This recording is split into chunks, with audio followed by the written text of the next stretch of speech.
you know it's going to see a lot of that, right? Yeah. All right. So, what are we doing? We're going to be hanging out in here. I'm not in charge of this. I'm just okay. Here on assignment. We're gonna do a lap. We're just waiting 1 minute. Hey, what's going on, man? All right. Good, brother. How are you? Good, man. Come on, man. Say hello, man. Feeling all right? Yes, sir. I've been wanting to meet you face to face anyway. That's a pleasure, brother. Yeah. You live in the neighborhood? Yes, sir. Born and raised right here, Austin community. I'm a rapper, actor. I just got a movie out with 50 Cent and everything. Straight up? Yeah, slime. But man, congratulations, bro. Thank you for everything you do, man. For real. And you need to get more good publicity. Yeah, because they giving you like they too much on your ass. You know bro. they giving me grief, but you know we strong. Yes, sir. 644, we gonna stay strong. Yeah, 60644. Yeah. Got it. All right, man. Blessings, hey, brother. man, Darius, give him your card, man. Yep. Damn, that's my name. Yeah, man. So, gosh, you picked a nice day. Brought a little bit of that West Coast sunshine, man, into the city. Yeah, it was raining when we first came in, but it's been really nice. It is very windy though. I get why they call it the Windy City. Yeah, more ways than one. Yeah, for sure. So we're gonna walk around first. Is that what we want to do, or we can just wait here? It doesn't matter to me. But if you guys want to walk, we can do that as well. Then we could start here. Yeah. We could start here, and then we can make our way in a couple minutes. So let's just talk here, and then we'll make our way. Okay. All right. Perfect. So what part of town are we in right now? So we're on the west side of Chicago. This is the Austin neighborhood. It's the neighborhood that I live in. My wife and I are raising our 3 children just a couple of blocks from here. We love it. It's a beautiful historic community. Once upon a time, it used to be the largest neighborhood in the entire city of Chicago, but unfortunately, because of past administration's ills, school closures, the loss of good public sector jobs, we are no longer the largest neighborhood, but this is still the largest concentration of working people, and particularly black folks, anywhere in the country. At the height of the neighborhood, we probably had, it was definitely 100,000 people just in this neighborhood. We're probably sitting around about 80,000 now, but still very vibrant and strong. And right now we're working our way back, but it's beautiful, man. I mean, the housing, the major corridors, man. We're down the historic Chicago Avenue. So yeah, this is my hood. Yeah. You grew up here? I didn't. I grew up just a little bit outside of the city, but once my wife and I decided to work our way, into the city, there was no doubt that we wanted to live right here on the west side. Yeah. So he brought up the fact that they're on your ass, that you're, and this is something that I briefly alluded to in our last conversation, but it's something that I've been thinking quite a bit about as well. I do feel like there is somewhat of I wouldn't say like a media attack on you, but definitely like it's more critical than you would expect of a mayor of a large city. There are other mayors that have been in the spotlight in times of need, but they haven't received as much criticism as you have. Why do you think that is?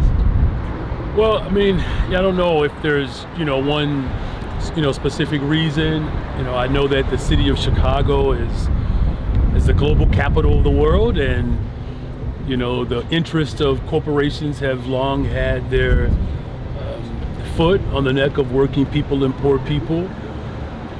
My election broke outside of that structure.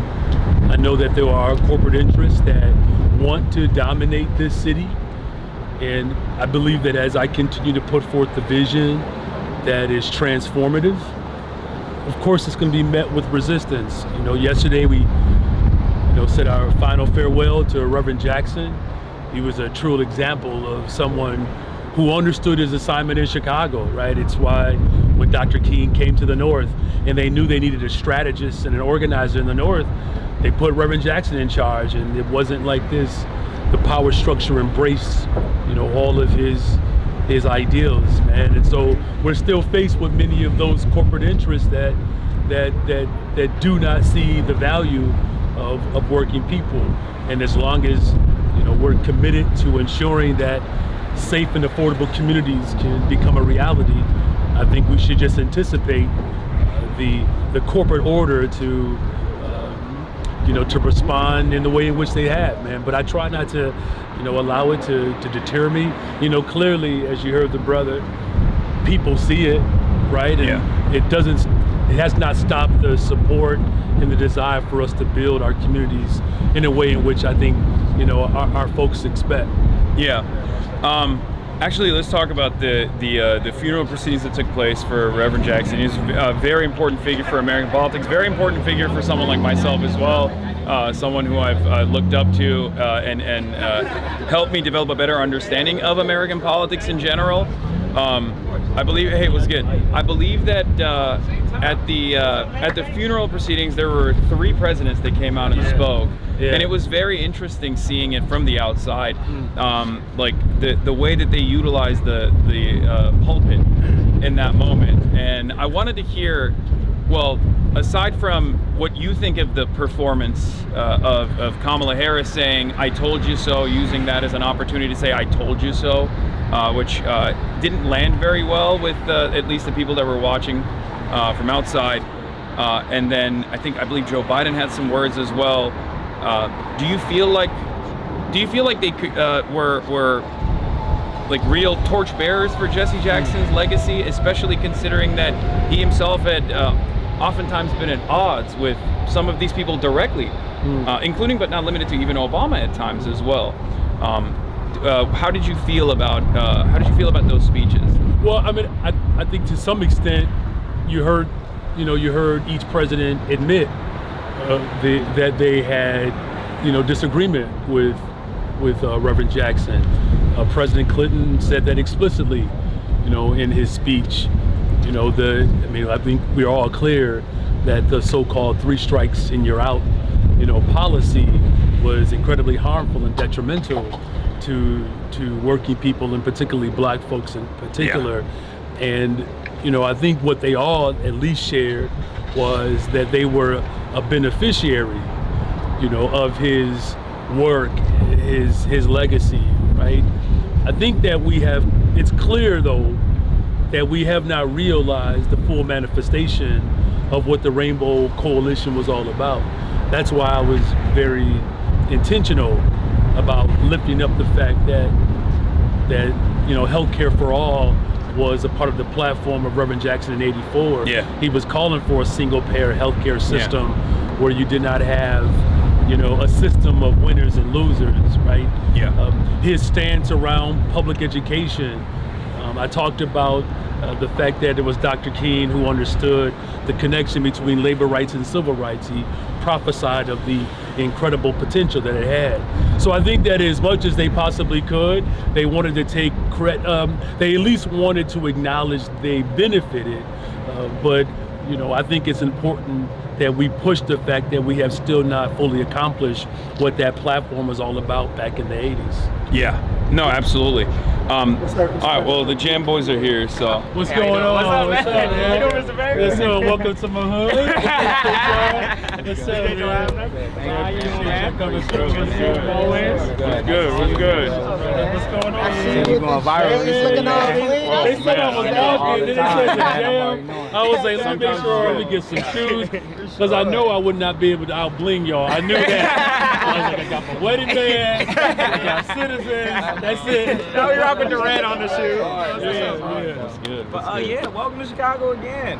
Hey, y'all been. I heard some of the conversation. It was very interesting. Yeah. We actually was just talking about it in the car. We were talking about Reverend Jesse Jackson, funeral and everything, the things that Kamala said, things like that. Yeah. It's massive. Everybody was in town. Man, wasn't that wild, man? Yeah. Gustavo Petro was here. Really? Yeah.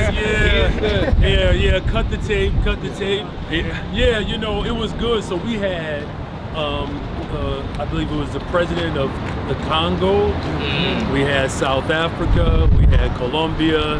Of course, other dignitaries who were representative of these nations, man. But like Reverend Jackson, man, was just such a large, political, civil leader, but yet, man, hey, what's going on, man?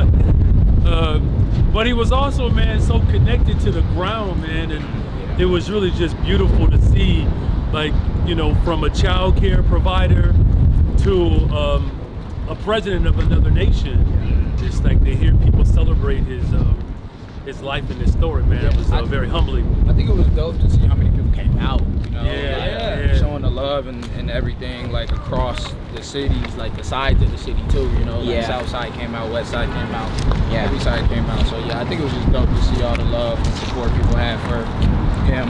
I think if people forget how central of a hub Chicago is. That's right. You know, like I always think about it whenever I'll see like how many figures that I know of came from here, and whenever stuff like that'll happen, it's like people, the narrative on the internet is so much focused about like the things that you see on local news, regardless of who has the influence to focus on those things, but it's never necessarily about the broader impact. So I love like moments like this get to just kind of showcase what Chicago's all about. That's right. That's right. That's right. No, I mean, you had, you know, Isaiah Thomas, man, who, you know, another proud West Sider. He got called out for being a Piston, but it's like, my thing is, man, with him playing in Detroit, same thing with Mark Aguirre, another West Sider. It's like we send our family to go play with our cousins up in Detroit to get them a win, man. But Isaiah Thomas, you know, Chris Tucker, talked about his influence. And I mean, man, everybody else in between, man. You had, you know, rabbis, you had, you know, leaders from Palestine, you know what I'm saying? Who were a part of it. You know, so it's a true testament of the global figure that he was. Jesse Jackson was a lion. Like he did that. He did that shit. I think he played a role. He played a role in like numerous hostage release conversations. He understood that solidarity amongst the working class has an international component to it as well. And that always was another reason why I really appreciated his place in advocacy. How you doing? No, I appreciate. I think one of the things that I saw about Jesse Jackson, you know, all the clips started coming out, especially after his passing.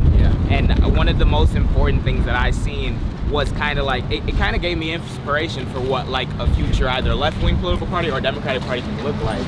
That focus on that unity among demographics, the interconnected struggle that all of them face. I feel like a lot of the times we get away from talking about the material things that can actually bring about those changes, at least on a national level. And I think it's a lot of stuff that we can learn from someone like him and a legacy like him, and even like taking that much further. Because like you said, we do still have a long way to go.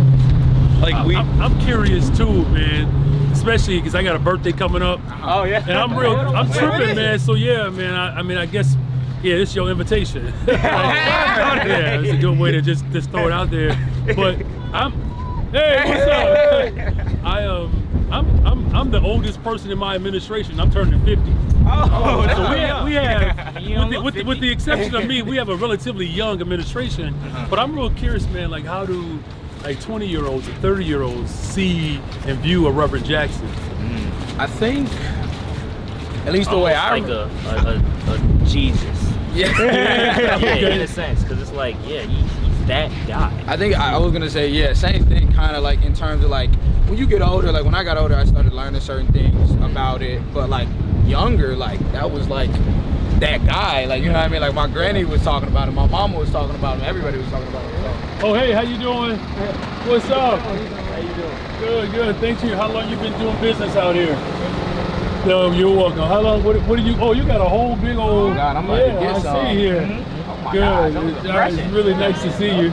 Oh my God, have a good one. Have a good one.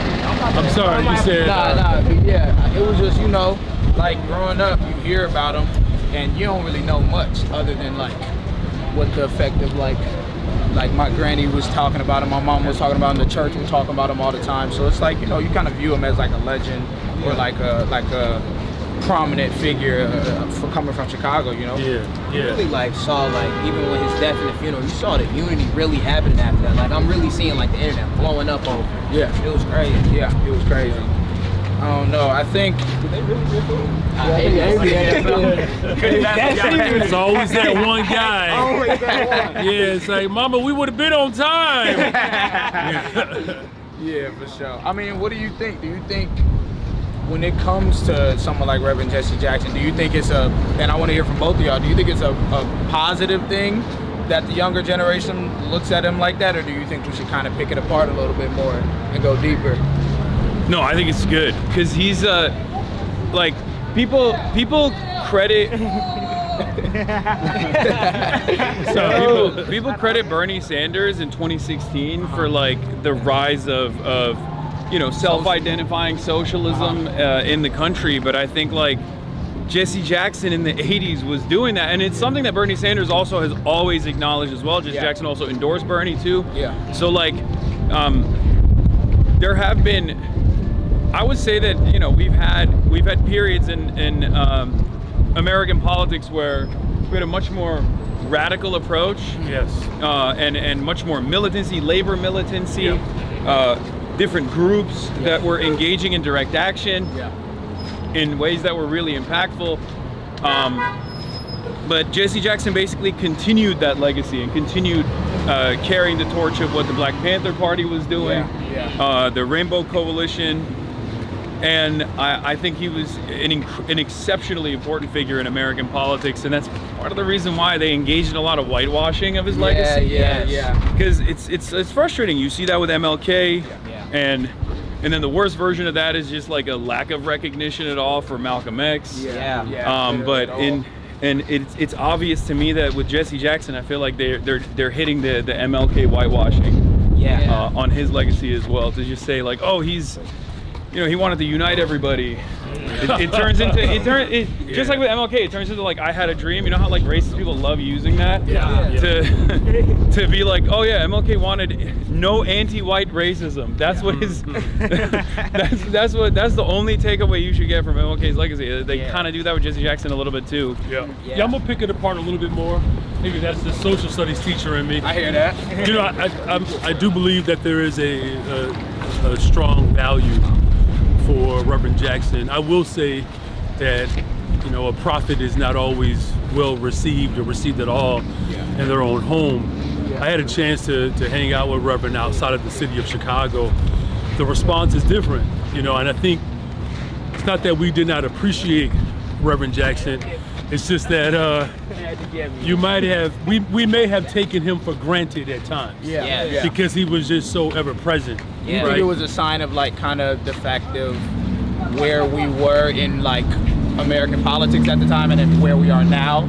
Like now we kind of can look in hindsight and be like, damn, we kind of took him for granted. I think at times, I know that there were some real critical moments in recent city history that many people may not be aware of. He was still the convener. I remember when the Laquan McDonald video was uncovered, the organizing that was put together was done at Rainbow Push in his office.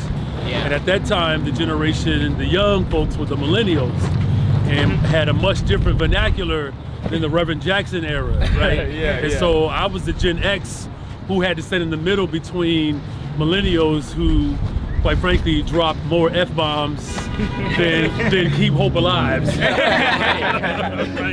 But Reverend Jackson stood in that space, sent out a robocall on the Chicago Teachers Union's list. Wow.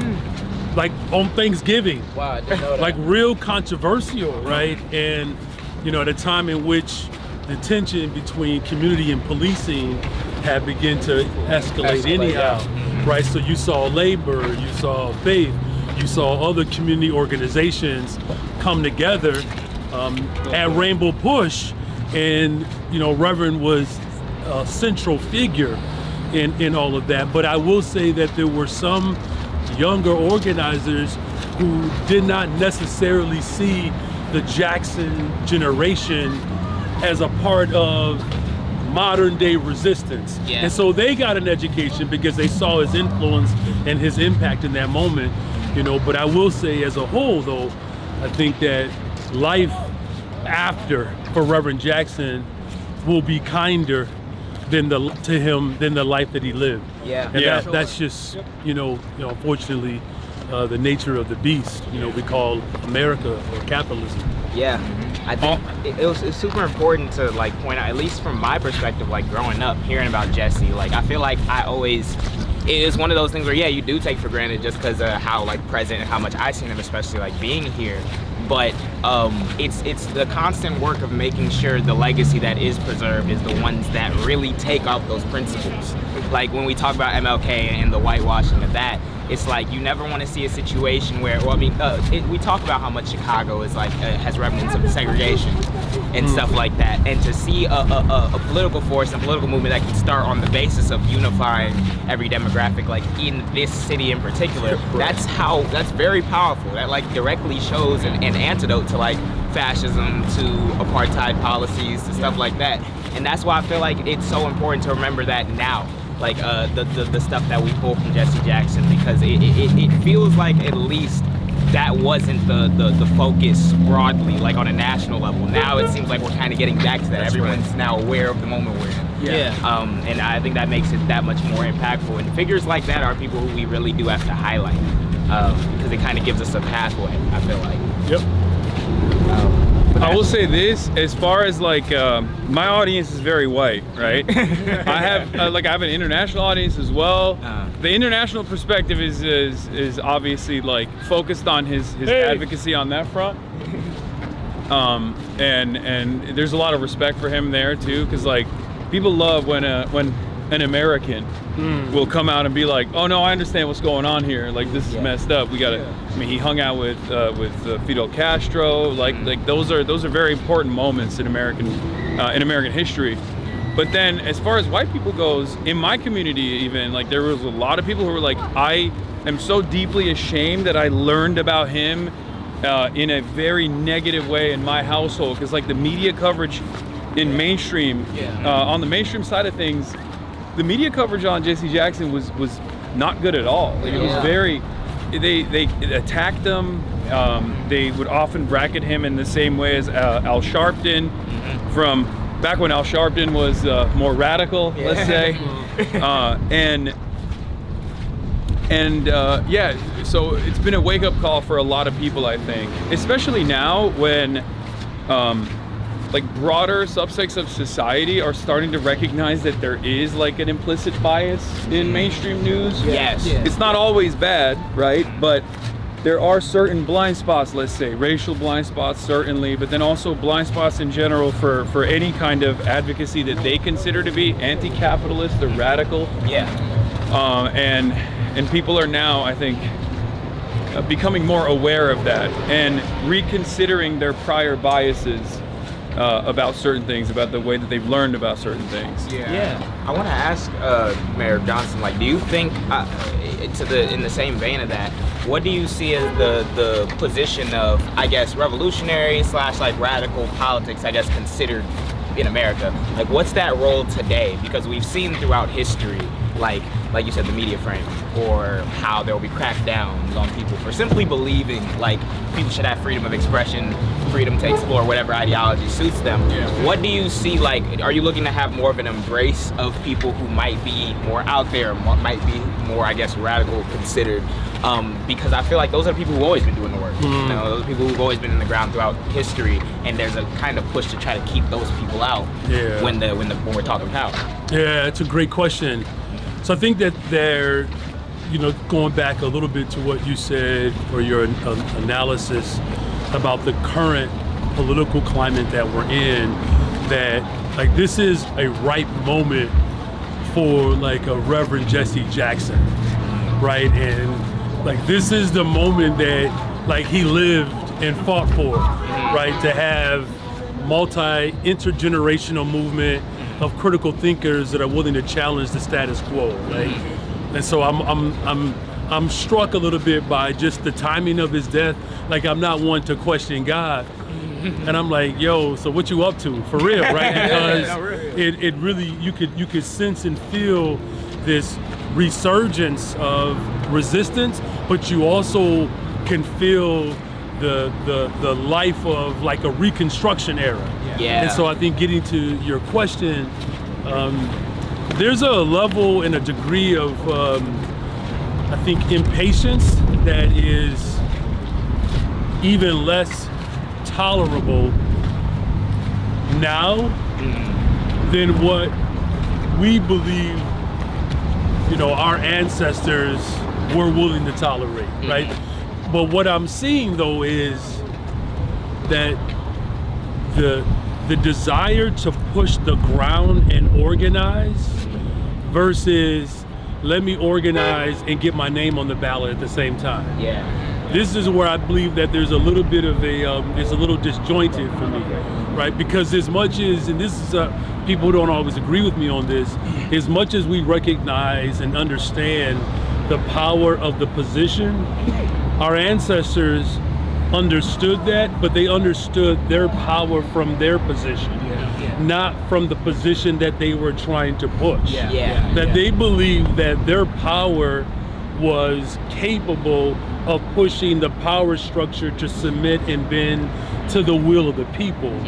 Versus now, there seems this other element where there's I believe, an over sensationalized glorification of politicians. And I'm one of them, right? And it makes me, like, frankly, a little concerned just from an organizing perspective that if the only motivation that this generation has to organize is to be an elected official, then I believe that we may not have our assignment complete. Again, I'm not saying that we should not run for office, right? Because I did that. I went up against powerful machines in this city. Just for the record, I've never lost an election. I just want people to know that. While y'all out here like trying to run game, brother hadn't lost, right? So, but with that being said, the reason why I believe that I was in a stronger position to prevail is because I had begun to lay the groundwork in this very community, right? Standing up to powerful structures that were closing down schools, that were laying off workers, right? I was a part of a hunger strike, taking arrests, right? I mean, put real skin in the game and had no real desire, quite frankly, to run for office. It was just one of those things I'll never forget, because Rev was a person who would come up to me. I think you'll appreciate this. When I was out there organizing, he would say, "Man, Brandon, if you would just get a haircut and get you a good suit, you might just be somebody." So I'm like, so I got a haircut, I got a suit. Right. Oh yeah, sure, of course. So you're seeing a lot more, as we walk down Chicago Avenue, man. This is an avenue that, some community organizers who are, really attached to business see Chicago Avenue as like the should be the main, corridor for the city of Chicago, is Chicago Avenue. So they're gonna name it, well, they have named it Soul City.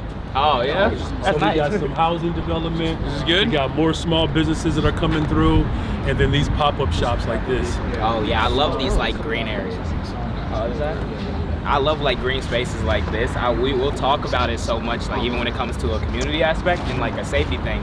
I feel like a lot of the things that are missing right now, we talked recently at the Chicago Teachers Union, and what we basically talked about is like, how do we break down these silos? Like it feels like a lot of the last like maybe decade and a half of kind of like austerity politics that privatize, close down like public spaces. We've kind of all been through that, and there's a lot of apathy now. But like, I stress the importance of even little areas like this. Like it's so nice to come outside and like feel like you have a place that you can just stand, chill, maybe play a little basketball. And people don't understand how long the way that goes. Oh, it's a huge contributor to transformation. In the summertime, I mean, you're gonna see like areas like this all over the city, like literally popping. I mean, we put, $1.25 billion bond investment for economic development and housing in Austin. Just, again, between Chicago Avenue, there's development down Madison. For the first time since the King riots, we've seen like real economic, development. And just for the record, I know we're gonna take a picture, and I mean this with all sincerity. Reverend would have loved y'all. I'm telling you, man. He, like, if he had, the strength when he was going through to be a part of the jam, man, he would have loved it. In fact, even though he did not have all of the functions that he had, when I got a chance to learn from him, he probably would have still come through, man. But I know we're proud of you as a city. I know as you all's platform becomes bigger than this guy's here. We got nothing to climb We need all of 10-year Brother Piker's followers to follow the jam. Right? But no, he really would have had a great deal of respect and regard for y'all, man, because he believed in like young people being on the ground and like speaking truth to power. So, yeah, we appreciate you even bringing us out here. Like, I feel like it's so important to like highlight sides like this because it destroys the perception of what like people think Chicago is. Yeah. Like people think it's dangerous. Yeah. When it's like, bro, this city is beautiful. Yeah, It got it is. beautiful There's people, it got dangers in beautiful every cities. city, bro. Yeah, like, yeah. they act as though it's not dangers in every single city. Like I told my mom, I was like, I'm gonna come out here for the street. She's like, Alan, be careful. I'm like, Ma, it's the mayor. Me and Hasan were talking about it last time you were out here about how like part of it is also the plot. You don't want everyone to come moving to Chicago. right. Keep the property value I feel low, weird keep about smeared. showing how nice it is. I'm like, no, guys, it's bad. Don't come here. well, I mean, I Like you think wanna that's gatekeep. changing, man. And look, we have to tell the truth as well. Like I'm not gonna act like in 3 years, almost 3 years since I've been mayor, that we have turned everything around. Yeah, you but can't we be have turned the corner though. Yeah, right? And it's we're progress that moving. needs to be highlighted. Yeah, Exactly. All right, so we'll do a quick group photo here, and then we're gonna walk towards Laramie. We have about 5 minutes left. Okay. So look at that for Sean. Behind the shoes. All right, 1, 2, 3. All right, so let's walk towards Laramie. All right. So how long are you in this? We just say the city. That's how Yeah, we arrogant say are. the city. It's like it's Yeah. only one. everywhere. So how long are you in the city? I'm here for just today. I was here delivering a speech at Northwestern University last night. yeah. And then I was so tired. I feel like I didn't do that good of a job, but people seem to like it. But I'm leaving tomorrow morning. Okay. Yeah. Okay. So I So- hope you've enjoyed your stay and your time here. Just over on the other side here was more affordable units that we built. You could always see more signs of the Soul City corridor popping up because we want to make sure that just like in any town, you'll have a Chinatown, a Greek town, a Boys town. What's the Soul City corridor in Chicago? And I got to give a shout out to AAA B&A because they see Chicago Avenue as the premier avenue that highlights the beauty of our city. Yeah. All right. Well, I have some questions Okay. for you, if you don't mind. I So, Chicago's been historically been run through a close relationship with the city government and major corporate interests. But you came in with a philosophy centered on labor and community investment, as we talked about last time. How is the business community responding to recent developments by City Hall? Yeah. well, I know something about that. Well, I want to say that, look, we are definitely the global capital of the world. And I believe that business interests and my interest is to make sure that we have safe and affordable communities. What I focus primarily on is, hey, good afternoon. What I focused on primarily is making sure that we are building safe communities because that's good for business. And we have the brand new stadium, Chicago Fire, we're building. On the west side of Chicago, the 1901 project outside of the United Center. That's a multi-billion-dollar project. On the southeast side of Chicago where the steel mills once existed. Speaking of labor, no development there in over 30 years. We have Psi Quantum coming out that way, plus a brand new hospital with Advocate Health, $100 million investment. So business recognizes that this is the premier location. The city of Chicago Metro, once again, the top destination for corporate relocation and expansion for 13 years in a row. Voted the best big city in America. So business interest recognizes, that this is the place to do it. My simple philosophy is straightforward, that we are open for business, we're just not for sale, right? And so, there are some individuals, of course, that still, don't necessarily jive. What's going on with my philosophy? But it's not gonna change my push, right? To ensure that we're building a safe, affordable city where everybody gets to participate and not just a handful. So it's a delicate balance to strike, but Chicago's business elite obviously still has a domineering force on the city's economic power. How are you navigating the roadblocks put up by folks like Michael Sachs, Ken Griffin, Rahm Emanuel? how can we rally the labor unions to engage in more advocacy and even tenants to push back against the corporate focus? Yeah, I mean, that's what it's going to require. It's going to require working people to make sure that our agenda gets across the finish line. Even with those forces that have animus towards working people, our values are incredibly popular. 80% of the city wanted us to put more of a responsibility on corporations to pay their fair share. But the corporate interests, of course, got into the heads of a couple of alders, that stopped us from moving one particular aspect, of our agenda. But the vast majority of that agenda was still able to materialize. I'm pushing for a millionaire's tax. We're organizing in Springfield to push that through. So it's not that our agenda doesn't have merit. Like, our agenda is very popular. It's going to require labor, the civil rights organizations, labor organizations, all of those organizations are going to come together to make sure that we're pushing our collective agenda. All right. Okay. I have a little bit more of a tough question. Since we last talked, the Foundry Park development was approved by City Council. Yep. You mentioned you wanted to bring affordable housing to all of the neighborhoods, including Lincoln Park, where this is being developed. It sounds like it's going to bring 1,000 new homes, including a handful of designated affordable units, but the developer seems inclined to make a payment of $7 million to the city instead of building the 42 affordable units. How do these kinds of deals, where developers pay their way out of actually building the housing units, change the dynamic of actually building affordable housing, and how does that change the way you think about it? Well, it's not going to change the way I think about it. We're continue to push, the developers to make sure that at least 30% of the units are affordable. We know that there are loopholes, of course, that they try to draw on. We're repurposing downtown office spaces into affordable housing, right? So of the 1,100 new spaces that are being converted into housing, 30% of them will be affordable. So that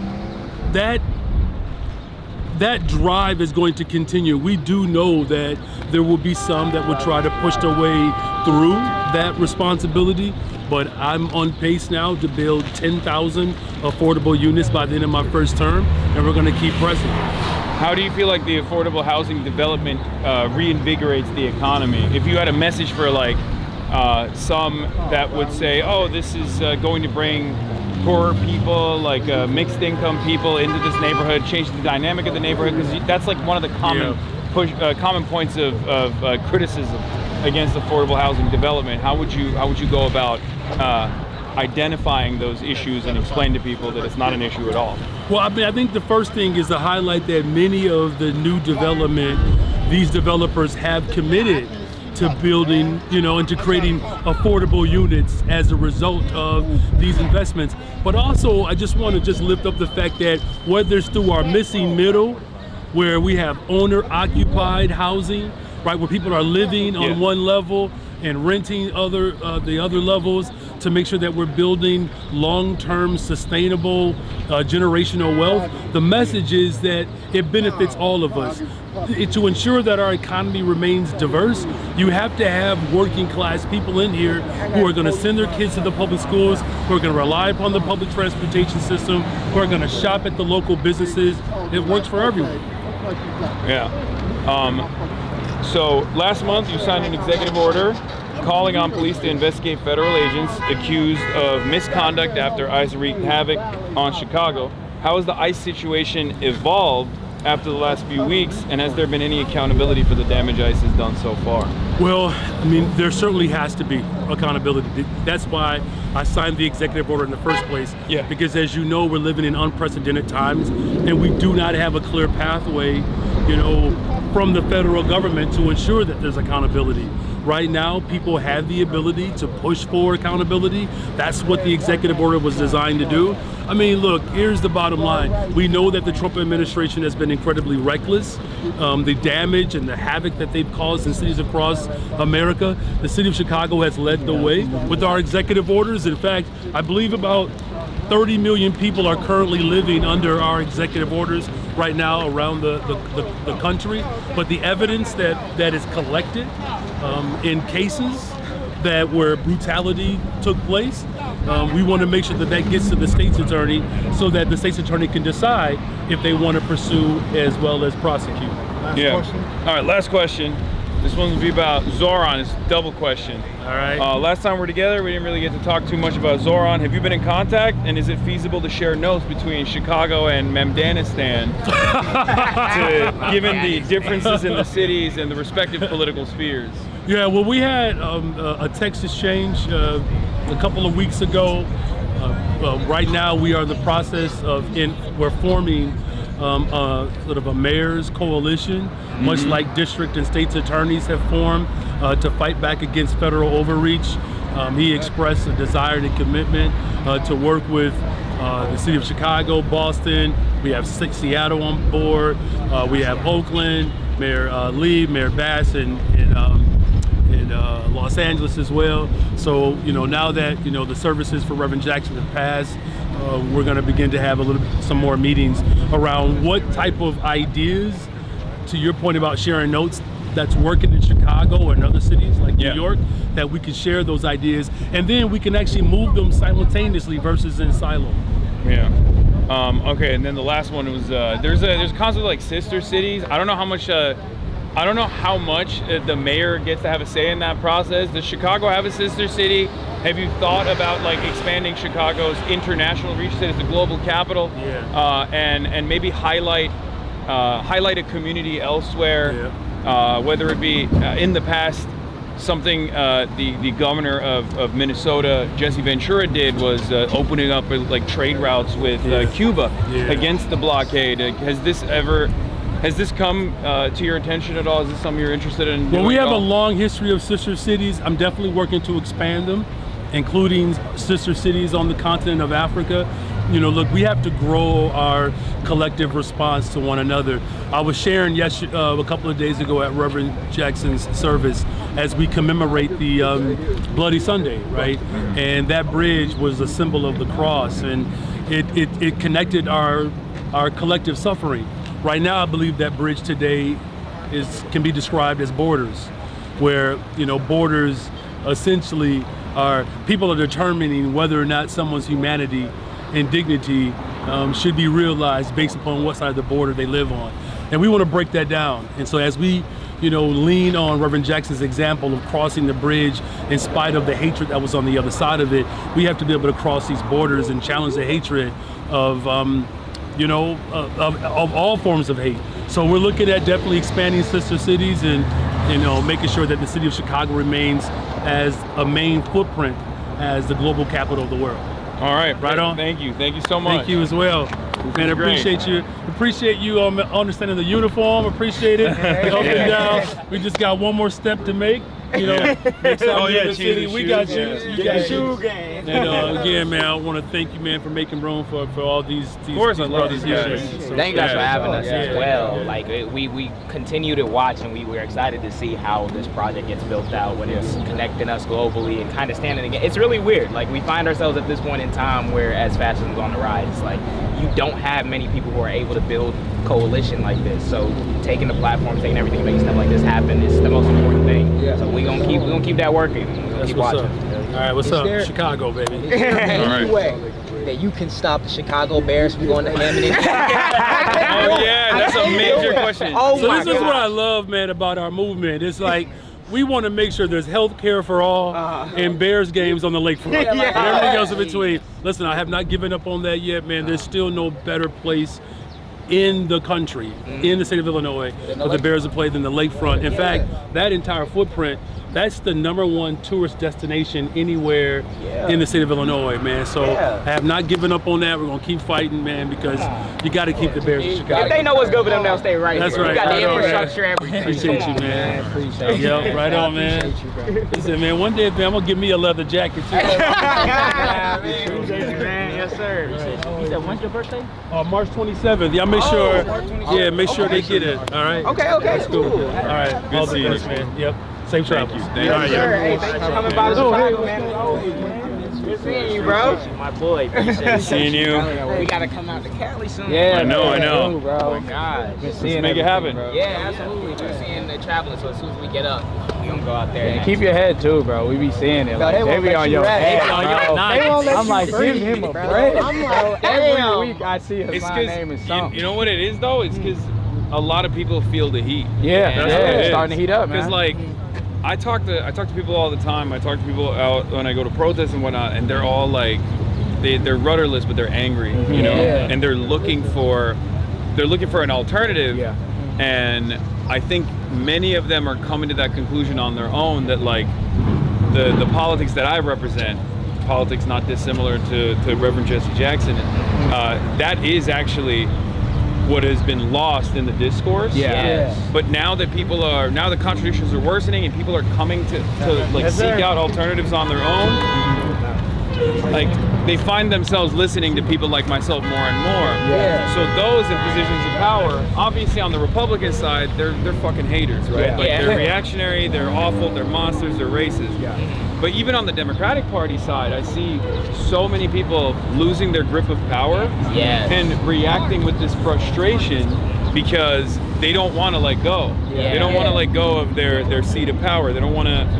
They don't want to let go of what they think is normal. They don't want to. They don't want to lose it. They don't want to lean into it either. Like, because there's something you can do in that situation. You can just give the people what they fucking want. But that requires.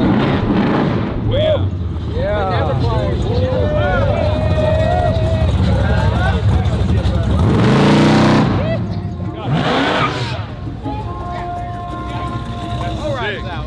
Sexy yourself. Appreciate you. Hey, nice to meet you, man. Thank you. It's good, right? Appreciate you, man. Appreciate you. All right. Appreciate y'all, man. Appreciate you so much, bro. Hey, appreciate it. Until next time. Yes, sir. Until next time. Appreciate it. Nice to meet you. Appreciate you. Thank you so much. Yeah, appreciate all of you. Nice to meet all of you. Thank you so much. Have a good one, guys. Nice to meet you. Nice to meet you. Oh, you want to take a photo? Yeah, let's do it. But yeah, no, I feel it though, because I feel Think about how much it's changed. I was at Bernie Sanders thing. Hell yeah. Johnny, big fan. That's the selfless aspect of it. All right, what's the move? We're waiting for the Uber. Just give me 10 minutes. Yeah, I called it. What's up, man? I'm a fan. I've been watching you since you had that studio apartment. I wanted to give you that. You like Jujutsu Kaisen, right? I do. Yeah, I just won that today at an arcade, so. Oh wow, spent like thank $50. you. You want to take a photo? Yeah, sure. You gotta hold on. Yeah. You don't need to give this to me. You can keep it. It's just okay. I don't like Jujutsu Kaisen. Oh, you don't like Jujutsu Kaisen? All right. Oh, that's bro. What's his face in Jujutsu Kaisen? You don't like Salmon. It's alright. It's good. It's just not for me. It's just not for So me. what's your one? Like, what's your favorite one then? He's got. I can't say it. I'll be a degenerate. No, it's the Neon Genesis Evangelion, but I watched that when I was like in high school. That's not degenerate. That's fine. Bro, It depends though. This one's he's such a dweeb though because he's got like an asthma inhaler. That's his like. Oh, yeah. Because he has to fix his voice. It's a throat medicine. Yeah. Keep Keep up the good work. I really appreciate you. I've been watching you, I think, 6 years. Hell yeah. Nice to meet you, man. Nice to meet you. But yeah, that's on the west side. That's the reason why they're chirping. Wait, so is this normally the area that people call South Side? Like outside it's the west Chicago? side. It's It's out the west. west side. Yeah, so South Side is more where we came like from. South That's Shore. where- Yeah. But he came from Austin and out here West Side. Even Josh Doss came out from West Side too. Yeah. So Yeah. like, it's nice community over here. I really like rock with y'all come in and just getting to like chill because I mean it is Chicago. Yeah. Chicago's always chill, but also like embodying that spirit of kind of pushing those politics forward. Like I see it, and it's weird because as I'm paying attention to like the elections here, you see just how many candidates, like they all Democrat. You see how many are bought out, how many are corrupt, how many X, Y, Z. And it's like this is now it's a flashpoint. You know, the generations are here. We're kind of ready to have our say. So it's like it's either you get out the way or you join in and get the people what they want. Yeah, bro. It's so fire because to have that conversation, you gotta come to places like this, like on the ground. Yeah. Really show people. For real. You can go ahead. Yeah, you can go ahead, man. But nah, that's legit. Yeah, count. Yeah.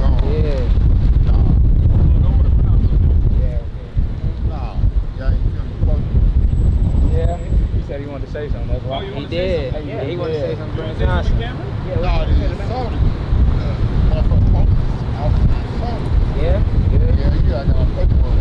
They did.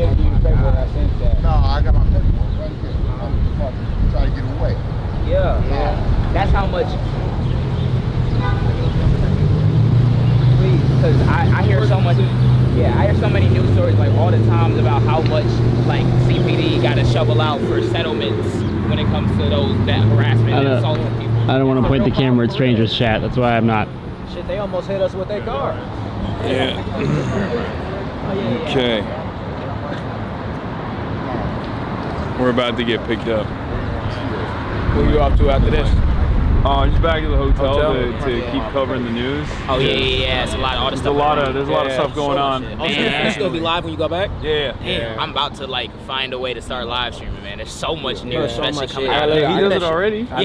He be going every single night. I gotta make a clip when I get back because we were talking about Iran and we were talking about the escalations. I was literally telling him yesterday how the U.S. is escalating like the fight in that regard, and then I refreshed the page like Instagram, and then that was when the bomb threat came through on the bomb threat, not for John, it was for the plane. Oh, the Southwest. Yeah, the Southwest plane. And I was like, bro, it's like we're gonna see a lot more of that, bro, because Iran is, especially because Trump and them are trying to portray it as like they giving up, they surrendering it, bro. Iran is not going for none of that, but bro. the thing is, this is what you should be on the lookout for.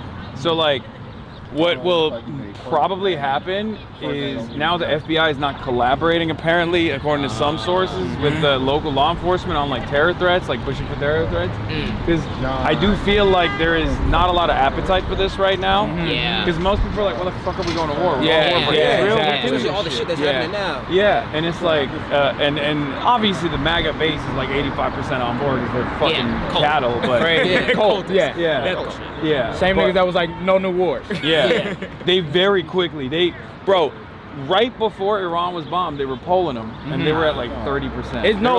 Because they're like, terrifying how fast they will shit. And then one day after, immediately 55%. 2 days after, 65%. Right now, it's at 85% support in the Republican Party. That's ridiculous. That's why crazy how bending over. That's why, and the word is, anybody who's saying that we should be siphoning off Republican votes as an election strategy is an unserious human being. Yeah. 85% support. You can't get those guys. I mean, you can get those guys by just being like, look, man, like, you know, all this stuff is crazy, but like, do you want healthcare or not? Like, that's like, you know what I mean? Because there is no like, oh, I'm gonna bring Liz Cheney onto the fucking main stage, and we're just gonna be like 35% less racist than they are. Even with Gavin, I'm like, gang, if you hope to get that constituency, that's like, they gonna go for a Republican anyway. All you do is teach your guys, like your centrist base, your Democratic base, that like there's legitimacy in the argument that the opposition is making. When literally. There is none. No, none. We were at the teachers union. Shout out, bro. But we was at the teachers union, and the dude was like, a heckler basically came. It was our first live show. Heckler came up and was like, y'all shouldn't mention neoliberalism because we supposed to be working together with everybody. See, y'all be using them terms and segregating people. And then we're like, after the show, he went up to us and he was like, I don't even identify as black. Yeah, he was like, I don't even identify as black. So, I wasn't sure where it was bro's so political funny. affiliation was. It was so funny because Josh was about to move on. And I was like, nah, we gotta say something about this. So I was like, I don't identify as black is crazy. Because it's like, it doesn't matter. The person with the gun, the police officer identifies. You think they gonna be like, he not black. He a human, man. But the broader point that he was bringing up, and it was priceless to me, the broader point he was bringing up, he was like, y'all, because he said like the Nazis are at the door. You're trying to find common ground with people who are like Nazis. And he's like, and he goes, well, you know how the Nazis came about? It's because they was labeling. They was labeling, and they was. I was like, I said the word neoliberal. That's how the Nazis happened. Are you sure? You know what the Nazis was doing? Like, that's why we have labels. Fuck the concentration camps and shit. They was labeling, gang. Who could forget Adolf Hitler when he wrote in My Struggle? He was like, they kept calling me a Nazi, so I became one. That's how it happened. Yeah, that's how it happened. It's like, no, but what it does do is really how it came about is when you suppress the conversations you need to have about the real political matters. That's how you let people come in and scapegoat brown people for it. That's how you get the Nazis. So I'm like, I hear what you're saying, but I'm not hearing what you're saying. Yeah, because when you play the middle, you get comfortable. It takes the blame away from the people that's actually causing damage.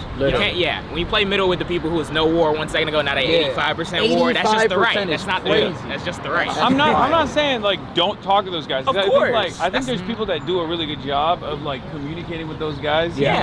But they don't give ground on like trans issues, for example. They don't give ground on like social policy at all. Yeah. Because it's utterly immaterial in the grand scheme of things. Yeah.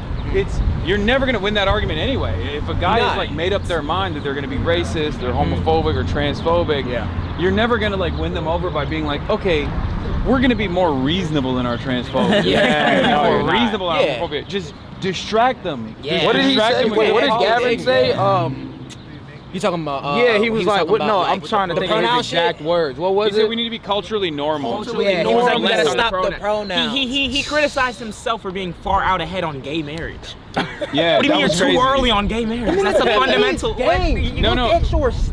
he was though. He was when he was mayor. He like put himself out there as like the mayor that defended gay marriage. He was for universal healthcare too. Yeah, which is crazy because that gave him so much prestige. Yes. Like he leaned into that for years and years, and now he's like, now that I want to be president, you know, maybe we shouldn't let these fucking gays get married. Like that's crazy. I don't think it's, I genuinely, and we were just talking about, I don't understand the rationale behind understanding that only in the entire general election, it's like 130 million people on both sides, right? Between Republican votes and Democratic votes, like 130 million people. Why? There's 400 million people in this country. Why the hell are we trying to like? The plurality doesn't vote. It doesn't make sense. Yeah, literally. And sure, like the Electoral College plays a role in that too. But like the reason why most people that could go out and vote, that could potentially swing votes in favor of one party over the other, they just don't see like a significant policy disagreement that changes their life, or even if they see the marginal differences, they're like,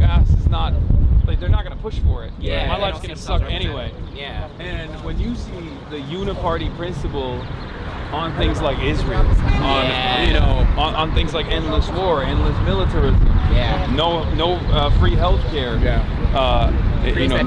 no money for education, only money for bombs. Like when people see that, no matter how stupid we consider the average person to be, they are kind of woke on that shit. They see it. They're like, okay, what am I supposed to do? Y'all bullshit. It's theater.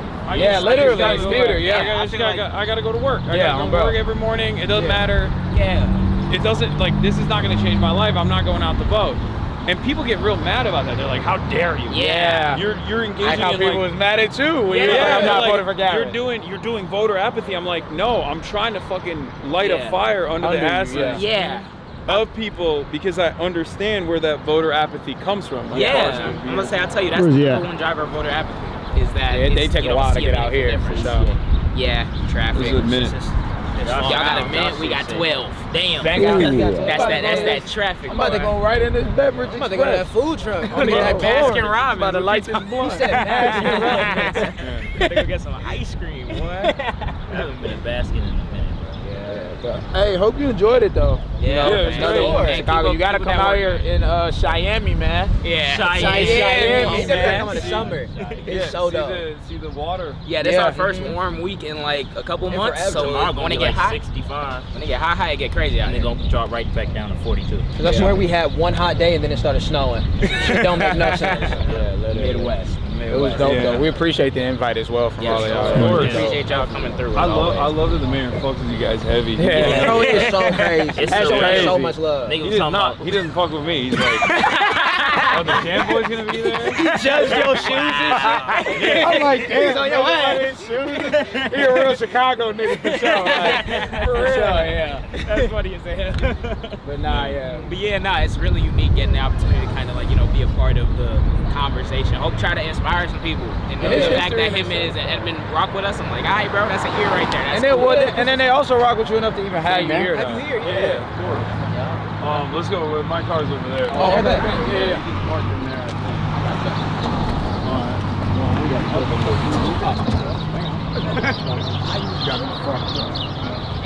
All right, bye guys. See you, man. Which one is it? It's the Chevy.